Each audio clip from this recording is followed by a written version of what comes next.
Hi, this is Tony with All Things Music. So today I'm going to go over my mix template here, which is opened up already in Pro Tools. I'm going to use my Presentify feature here, highlight cursor. Alright, so let's take a quick look here, what's going on. So we're using Pro Tools.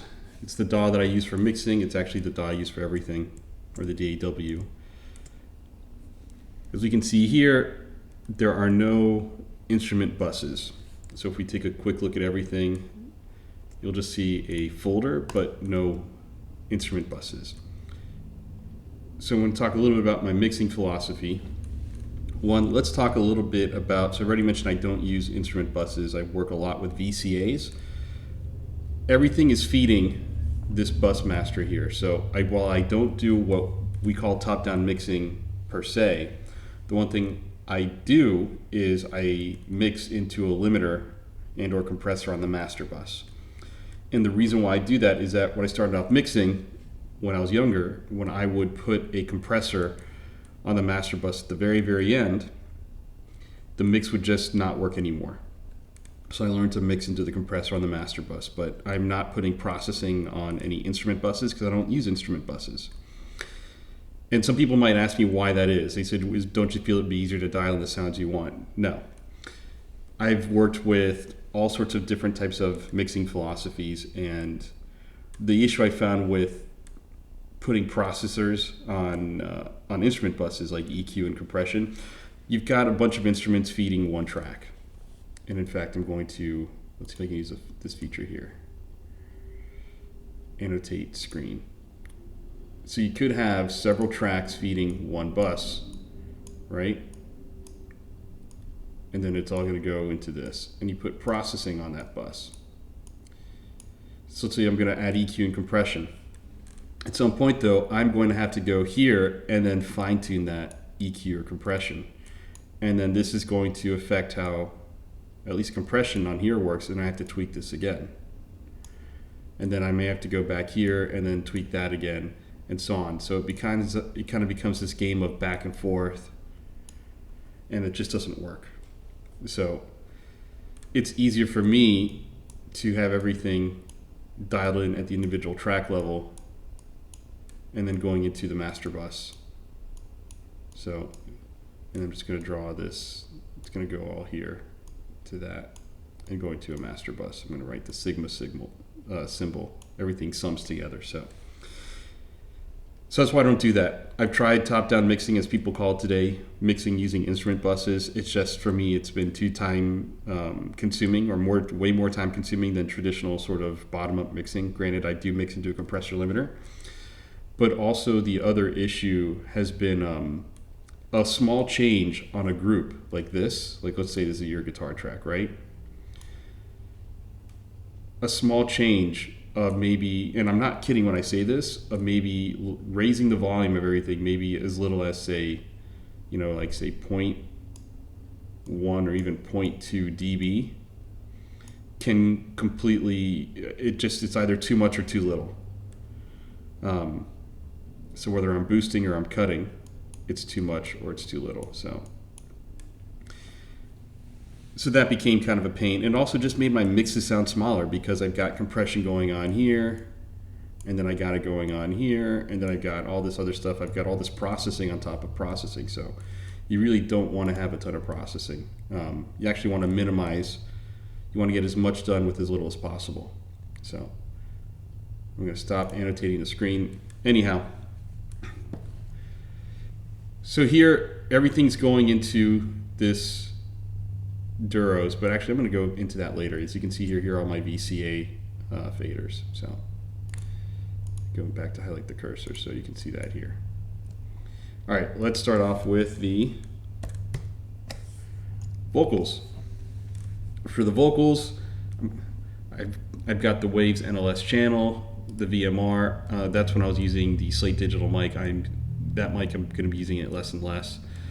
If I'm not using that mic, I might be using, I'm just going to make these active here just so everyone can see. Uh-oh, I got the rainbow bouncy ball. Oh, there we go.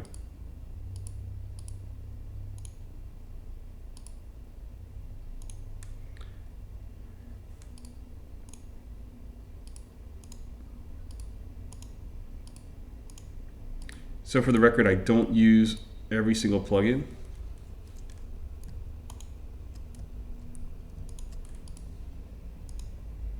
I don't know why I did that, but all right, so here we go.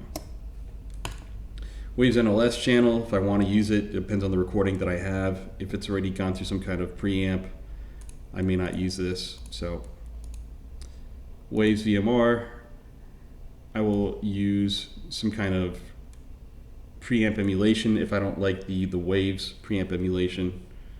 The mic modeler for Slate Digital, the virtual console channel. I usually don't use these compressors right away. That's just there because it's there. But I'm using this less and less.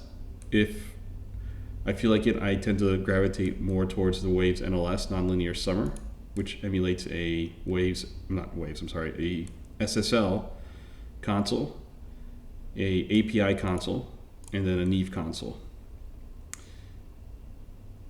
So I'm going to go back here. Lindell 80, I use this channel strip quite a bit. So I will compare between the Lindell 80 and then the SSL E channel and the G channel. The E channel to me has a bit more of a pop kind of a sound. It's a little bit, well, compared to the G channel can be a little bit more mellow or darker. So I will probably, it's more likely that I will use the G channel SSL on the, well, more often than not on maybe like a hard rock mix, but it depends. So I will use one of these, not all of them. I will probably use the CLA 76, should be in bluey mode. So I'm going to just kind of copy that over because I have a feeling these are all in blacky mode. The bluey mode, it just does something to the sound. I was not a fan of the 1176 when I first heard it, at least the bluey. To me, I called it transistor radio compression. So I was not a fan of it when I first heard it. I said there's got to be better plugins or better hardware for compressing vocals, but over time I actually grew to appreciate it, but I still feel like, well, I don't know. Anyhow, the other option of compressor that I might use for the vocals is RVox. I don't know why it works, or I'm sorry, I don't know exactly how it works, but I know that whatever it's doing, it does it pretty well. So, and a number of other pro engineers do use RVox on their vocals. The C6, not uncommon that I use it on vocals. You've got singers kind of moving around the mic, they're really getting into it, and so it's good to have a multi-band compressor there in that respect. F6, real-time analysis. This is if there's a problem frequency I want to notch out, but not always. Now, something interesting, Waves Tune Live, I'm going to tune and I'm going to tune and time the vocals if they're not already tuned and timed when I get them. Even then, I might have this on here, Waves Real Time, to kind of tighten it up a little bit more. Another thing too, notice how I don't have a de-esser on this particular, or on the vocal tracks. It's because I want to de-ess it using Audio Suite. So I want to actually print the de-essing on there. If I feel like it needs it separately, then I'll add it on there. So, but again, out of all of these, in reality, you're going to be looking at probably, I would say at the minimum, there's going to be a channel strip plugin, and then there's probably going to be something like the C6 on there at the minimum. But in reality, with vocals, even if something's well produced, you know, it's going through a good preamp, a good mic, a good preamp, and good converters, I'll probably use something like one of the channel strips, a compressor, and then probably C6. It depends ultimately. So there could be as little as 2, maybe as many as 4 plugins. But I don't try to put a number or a ton of plugins on everything. It just doesn't. It actually makes the sound smaller. So I'm going to make these all inactive. Wish there's a shortcut. Avid, if you're listening to this, I wish there's a shortcut to make everything inactive all at once. I don't think there is. So the Lindell and the SSL channel strips, you're going to see those show up in a number of places here throughout. So I do have a vocal compression bus. I could really drive the vocals hard through the 1176 or RVox by Waves. Sometimes they might add in a little bit more sibilance that I've taken out, so this is what I use. I do have the wave sibilance, but once I discovered the SPL, it's been my go-to for sibilance. I'll even do that in Audio Suite on the actual clip or audio region. So I really like the way this works, so I will have that on there, but let me bypass that also. Okay. So for parallel processing, if I want to add some kind of tape emulation plugin or saturation emulation plugin, here's some of the things that I will use for vocals that I might use on other tracks. Black box is pretty good. Oh, I should have it as HD2MS. There we go. There we go. This is by Brainworks, which is distributed through Plugin Alliance, as we can see here. This is great. I love the way this sounds. Baby audio tape.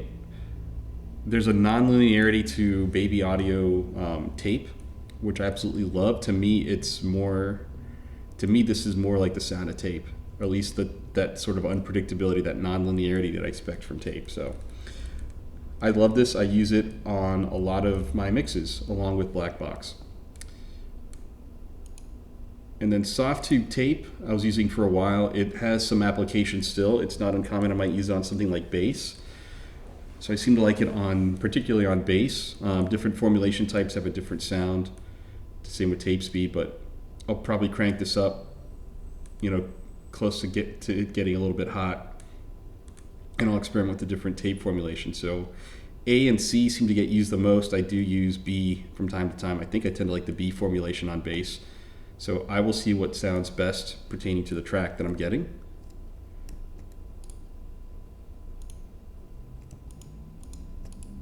Make these inactive. Reason why these are inactive is that if I had all of these plugins turn on at the same time, it would eat up a ton of my CPU. So I don't want it to crash. I don't think it's going to crash, but vocal doubling here, I do have something to kind of. First, let me make these active. I will take out a little bit of the highs and the lows going into the doubler.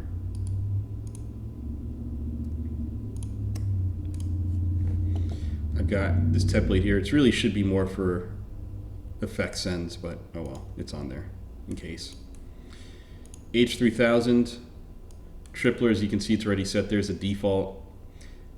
I like it. I don't really have to tweak around too much to dial it in the way I want it. So micro pitch as well is great. It's excellent. Mix should be at 100. Yes, mix is at 100. Real ADT doesn't get as much action as, or at least more. I'm using it less and less. It's still good. I tend to prefer it a little bit more on guitar for doubling. But on vocals, it's not bad. It's just I feel like the timing isn't as tight as I'd like it to be. So it's not always used on vocals. But again, it depends on the project. Vocal Doubler by Isotope. I don't even know why this is on here. I don't think I've used it in a while since it came out, and I think I've been really happy with Eventide products here, with these two Eventide products and Waves Real ADT. So I like Isotope products, just the Vocal Doubler. I know some producers who love this particular doubler. It's just I haven't been able to dial it in to get the sound that I want. So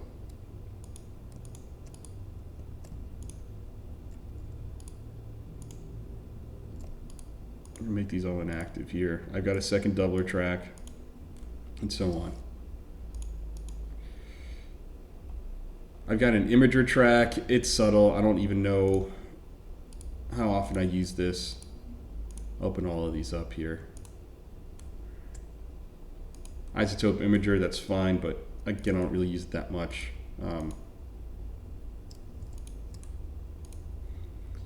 Waves S1, which is not bad. It definitely has some uses. So I'm gonna get rid of those. Let's talk a little bit about what's going on here. Actually, I will go to the effect sends in a moment for each track or each set of instruments or tracks. With the guitars, what we have going on is we're talking about this briefly. So again, NLS, VMR, the Lindell 80 channel, which emulates a Neve console strip, which sounds awesome, by the way, especially the high end. Sounds amazing. One thing that's we haven't seen here is the CLA-3A. I tend to like this on electric guitars, so at least I like the sound of it, so that's why it's there. It's part of my template. For parallel processing, this is where it's going to get a little bit different. CLA-76.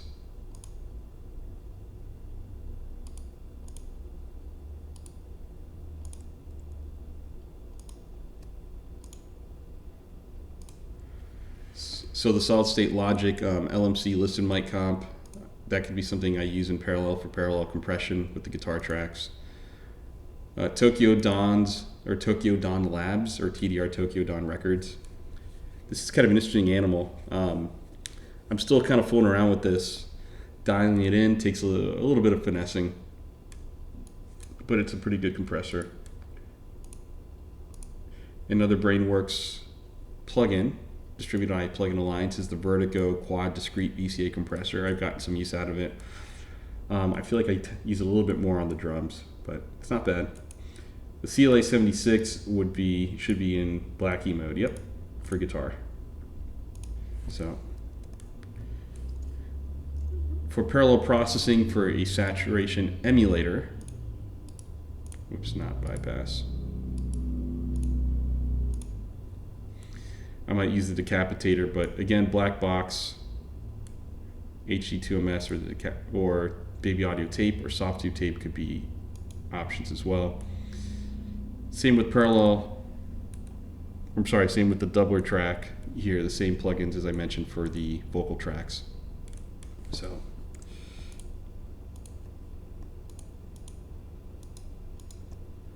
let me just make these all inactive.